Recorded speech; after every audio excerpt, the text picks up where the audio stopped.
Muitas pessoas pensariam que a piada mais cruel dita na história seria feita por algum tipo de comediante de humor negro. Mas, na realidade, a piada mais cruel foi dita pelo próprio silêncio da nossa existência humana e como a mediocridade da vida não tem sentido algum, só o sofrimento. A desgraça da existência humana começa até antes mesmo do próprio ser nascer, quando as duas pessoas se unem nesse matrimônio e decidem procriar. Há um desejo bem egoísta escondido, a expectativa de que esses dois só serão realmente felizes quando tiver esse filho. O suposto milagre da vida é só um fruto do ego dos seus ancestrais, uma vontade materializada do desejo deles. Quando esse ser realmente nasce, sua primeira ação no mundo vai ser chorar. Chorar pelo motivo de ter nascido. Chorar por deixar de não ser. É como se toda a desgraça futura da vida daquela pessoa estivesse toda retida em sua alma, toda em um único ponto da sua alma. Afinal, agora ele vai sentir e saber o que é dor. Esse ato de ter filhos é bem encorajado, comemorado pela ampla sociedade como algo importante, algo relevante. Nós celebramos nosso aniversário como algo importante, como se fosse a data mais importante do ano. É uma atitude que demonstra o egoísmo humano e uma fuga da própria realidade também. Mas no fim, tudo isso é só uma piada suja do destino, do acaso. Chega a fase ilusória da vida, que é a infância, em que o mundo é todo saturado com suas belas cores vívidas. A gente não percebe a crueldade que está rodeada ao nosso redor. Toda hora ficamos felizes o tempo todo de estar vivos. Coisas mínimas nos alegram, né? Quando a gente é criança. Brincamos à vontade, como se nunca tivesse um fim. E nessa fase, os pais geralmente mascaram suas mágoas para proteger os seus filhos, botam uma máscara para não ver o sofrimento que eles enfrentam. E não perceber a maldição que os pais deram a essas crianças. Essa inocente criança não faz a mínima ideia do quanto ela irá sofrer no futuro pelas suas expectativas.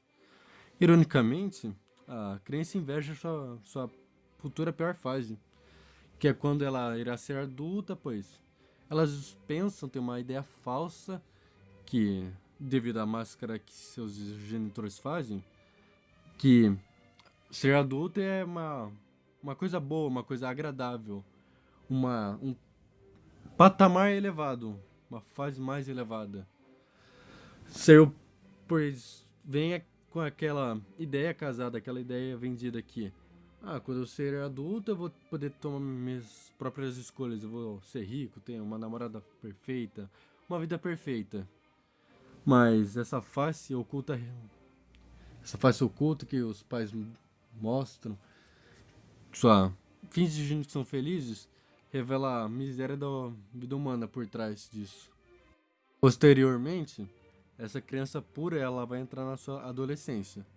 Ela começa a olhar a vida e se questionar sobre o seu papel no mundo e se descontentar com as supostas injustiças que ela contempla, já que ela começa a se ver como um adulto mesmo que pode tomar decisões, que tem a capacidade cognitiva mental para fazer isso.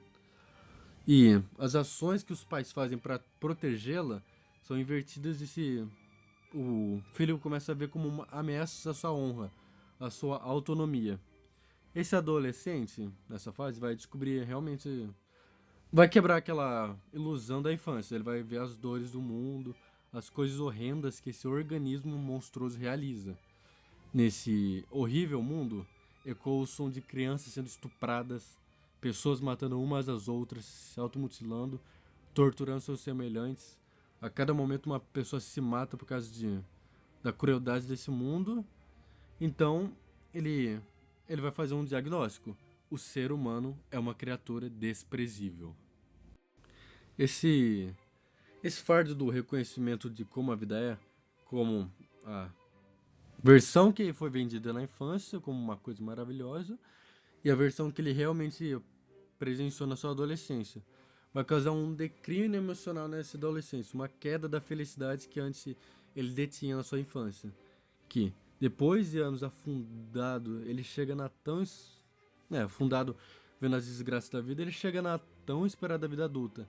Então ele percebe mais a fundo essa verdade. Ele vê essas coisas que ele só ouvia falar, por exemplo, em jornais, ele vê que essas coisas acontecem no seu circuito social também. Ele fica, por causa disso, depressivo e cada vez mais sua felicidade vai ficar em queda. E por isso, principalmente na sociedade atual, ele vai começar a tomar uma tonelada de remédio para conseguir suportar sua própria existência, sua própria voz nesse mundo. Então, já que ele chegou adulto, ele vai precisar sair do conforto da casa dos pais, arrumar o próprio emprego, a própria família, toda essa pressão que a sociedade violenta em nossa alma, com a promessa da tão esperada felicidade.